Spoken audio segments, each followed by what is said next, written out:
वन्दे ब्रह्मपुराधिपं श्रीसहजानन्दं च मूलाक्षरम्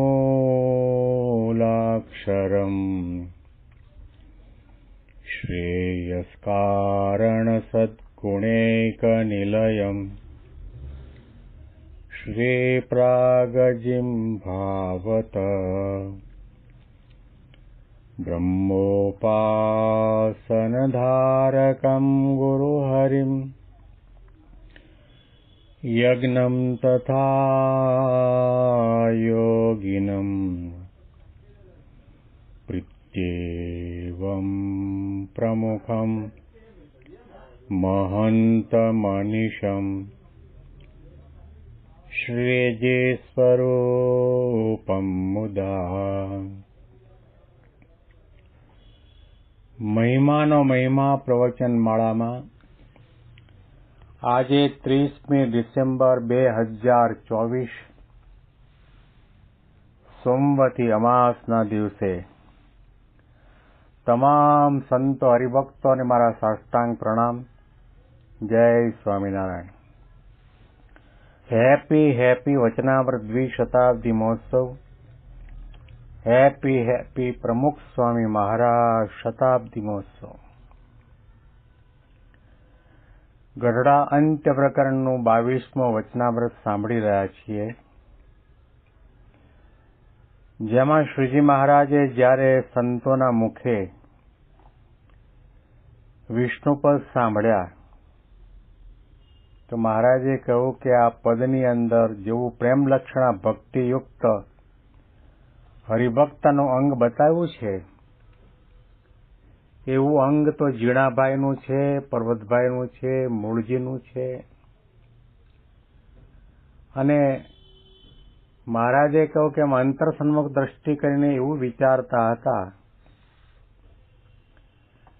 કે બીજા પણ સત્સંગમાં એવા અંગવાળા હશે અને જેને પ્રેમ લક્ષણા ભક્તિનું અંગ આવે તેને પંચ વિષયને વિશે પ્રીતિ ટળી જાય છે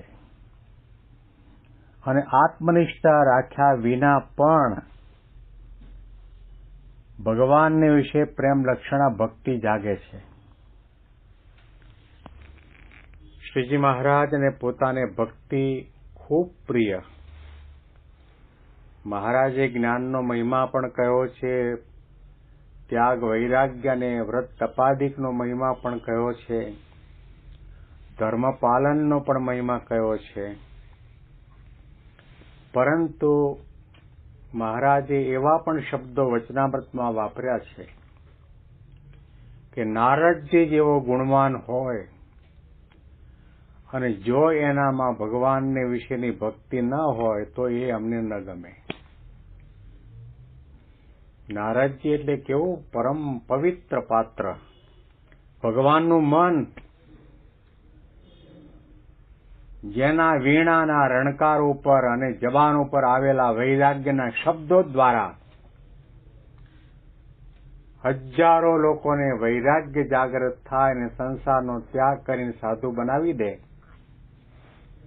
આવા એક સંત ત્રણેય લોકની અંદર વિના રોકટોક વિચરણ કરવા વાળા, વાલિયામાંથી વાલ્મીકી મુનિ બનાવી દેવા વાળા,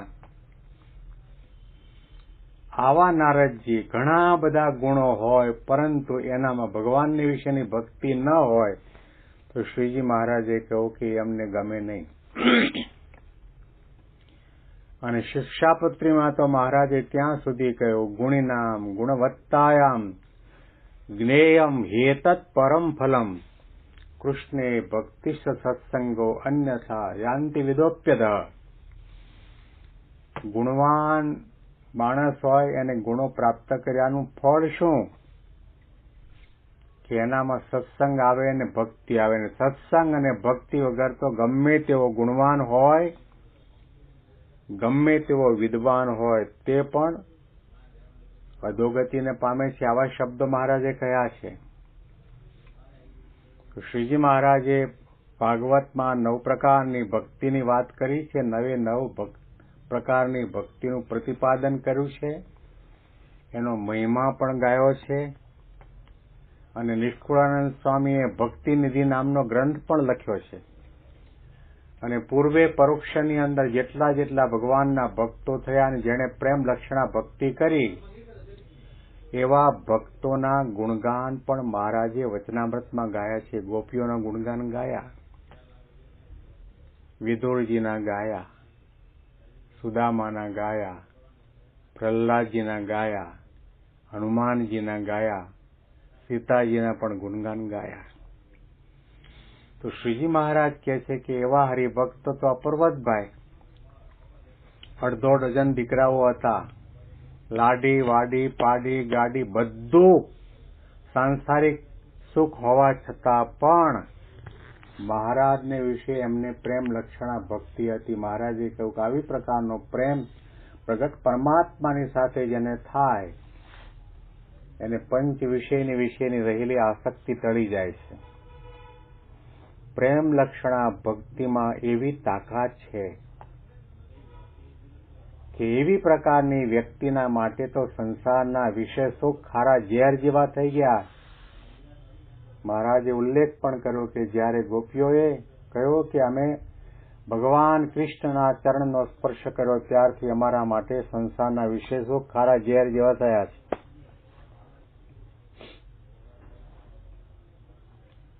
ગોવર્ધનભાઈ, પર્વતને સાકર બંને મીઠું, બંને સરખું લાગે.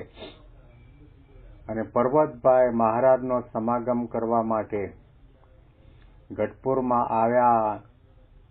મહિનો રોકાતા, મહારાજની કથા વાર્તાનો લાભ લે, મહારાજના કોઈ ચરિત્રો, લીલા ચરિત્રો, મહિમા એ બધાનું વર્ણન સાંભળ્યા કરે, ગાયા કરે, વિચાર્યા કરે. તો મહારાજ તો ગઢપુરમાં હતા. આ અગતરાયથી પર્વતભાઈ આવ્યા. 8 દિવસ પસાર થયા. એમણે આવીને દરબારગઢની અંદર એવું નથી કહ્યું કે મારો ઉતારો ક્યાં છે, મારો જમવાનો પાસ ક્યાં છે, અને મારા ઉતારામાં પંખો, ગરમ પાણી, ગાદી ગાદલા ઓશિકા છે કે નહીં એવું પણ પૂછ્યું નથી. સમય થાય સભામાં આવીને ભગવાનની મૂર્તિના દર્શન કરે, કથા વાર્તા સાંભળે, સંતોના આસન ઉપર જઈને સંતો પાસેથી સમાગમ કરીને જ્ઞાન મેળવે. કોઈ સાજા માંદા સાધુ હોય એના પગચંપી કરે, દવા દારૂ કરે. અને મહારાજ એક વખત 8 દિવસ પછી જમવા માટે બિરાજ્યા. પર્વતભાઈ દર્શન કરતા હતા, ઉભા ઉપર દૂર ઉભા. એટલે મહારાજે મૂળજી બ્રહ્મચારીને પૂછ્યું કે આ પર્વતભાઈ અગતરાયથી આવ્યા છે, એમને જમાડ્યા તમે? તો મૂળજી બ્રહ્મચારી કહ્યું, ના મહારાજ, એ તો ત્યાં દરબારગઢમાં ઉતર્યા છે એટલે લાડુભાઈ જીવબા જમાડતા હશે. તો કે જાઓ ત્યાં જઈને પૂછી આવો. મૂળજી બ્રહ્મચારીએ દરબારગઢની અંદર લાડુભાઈ જીવ પાસે આવીને પૂછ્યું કે પર્વતભાઈ આવ્યા છે, મહારાજે પૂછ્યું છે ને તમે દરરોજ જમાડો છો ને? લાડુભાઈ જીવભાઈ કહો કે એ તો તમારા ભેળા ને ભેળા હોય છે, દર્શન કરે, કથા વાર્તા સાંભળે, એટલે અમને એમ કે મૂળજી બ્રહ્મચારી જમાડતા હશે, અમે નથી જમાડતા. 8 દિવસ સુધી કોઈએ જમવાનું પણ પૂછ્યું નથી. દાળિયા ચણા ખાઈને લોટો ભરીને પાણી પી લે. કોઈ ફરિયાદ નથી, કમ્પ્લેન નથી કરી. વિષય ખારા ઝેર જેવા થઈ ગયા. વિષય માટે વલખાણ ન મારે. ઉતારા પાગરણ માટે, વીઆઈપી પાસ માટે ઊંચો નીચો ન થાય. એને તો દર્શનનો આનંદ હોય, કથા વાર્તા સાંભળવાનો આનંદ હોય. આ પ્રેમ લક્ષણા ભક્તિ. અને પ્રેમ લક્ષણા ભક્તિ ભગવાનને માટે હોય તો ભગવાનના જે વાલા ભક્તો સંતો હોય એ પણ એટલા જ એને પ્રિય લાગે. શ્રીજી મહારાજે સંતોને ખટરસના નિયમ આપેલા. ગળું ચીકણું, ખાટું ખારું બધું ખાવું નહીં. અને મહારાજ અગતરાય પધાર્યા અને મહારાજની આગળ શેરડીના ઉપરના છોલા કાઢી અને કાતળિયા બનાવીને કાપીને મહારાજને થાળ ભરીને મૂક્યા અને કહ્યું, મહારાજ જમો. મહારાજ થોડો અંગીકાર કરીને પછી મહારાજે ખોબો ભરીને પર્વતભાઈને કહ્યું, લો પ્રસાદ. પર્વતભાઈ કહ્યું કે મહારાજ, જ્યાં સુધી મારા ઈષ્ટદેવ ન જમે ત્યાં સુધી મારાથી ન જમાય. મહારાજ કે મારા સિવાય તમારો ઈષ્ટદેવ બીજો છે કોણ?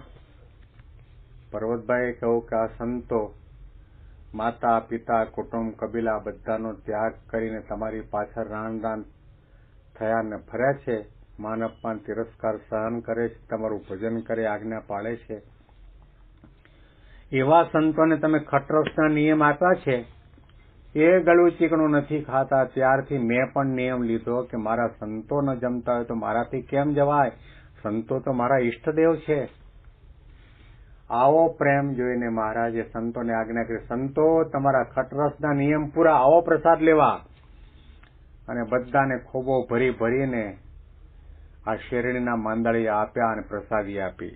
આવો પ્રેમ લક્ષણા ભક્તિનો પ્રેમ છે. તો શ્રીજી મહારાજે કહ્યું કે પર્વતભાઈ કો, મૂળજી બ્રહ્મચારી કો, જીણાભાઈ દરબાર કો, એવા ઘણા બધા હરિભક્તો અને આવા પ્રેમ લક્ષણા ભક્તિવાળા ભક્તો ની ભક્તિ જોઈને ભગવાન એને આધીન થઈ જાય છે. પછી શ્રીજી મહારાજ એમ બોલ્યા છે, જેવો પ્રેમ લક્ષણા ભક્તિયુક્ત કીર્તન વિશે હરિજનનું અંગ કયું છે, એવો તો જીણાભાઈનું અંગ છે, તથા પર્વતભાઈ અને મૂળજી એના પણ એવા અંગ હતા. માટે અમે અંતર સન્મુખ દ્રષ્ટિ કરીને વિચારતા હતા, અને બીજા પણ સત્સંગમાં એવા અંગવાળા હશે, અને જેને પ્રેમ લક્ષણા ભક્તિનું અંગ આવે તેને પંચ વિષયને વિશે પ્રીતિ ટળી જાય છે અને આત્મનિષ્ઠા રાખ્યા વિનાની જ રહે છે. આત્મનિષ્ઠાનો ખખો ન હોય, દેખાડો ન હોય, પણ ભગવાનને વિશે પ્રેમ થાય એટલે દેહ ભાન ભૂલી જાય, સમયનું ભાન ભૂલી જાય, જમવાનું ભૂલી જાય, ઊંઘ નિદ્રા ચાલ્યા જાય, કારણ કે લગન લાગી છે. ભગવાનને વિશે લગન લાગી જાય, ભગવાનને વિશે પ્રેમ લક્ષણા ભક્તિ જાગે, પછી એની વૃત્તિ એના કાર્ય બની જાય. એના સિવાય બીજું કંઈ દેખાય નહીં, સંભળાય પણ નહીં. આના અનુસંધાનમાં વિશેષ વાતો આપણે આવતીકાલના પ્રવચનમાં આજ વચનામૃતના માધ્યમથી સાંભળીશું. તમામ સંતો હરિભક્તોને મારા સાષ્ટાંગ પ્રણામ. જય સ્વામિનારાયણ.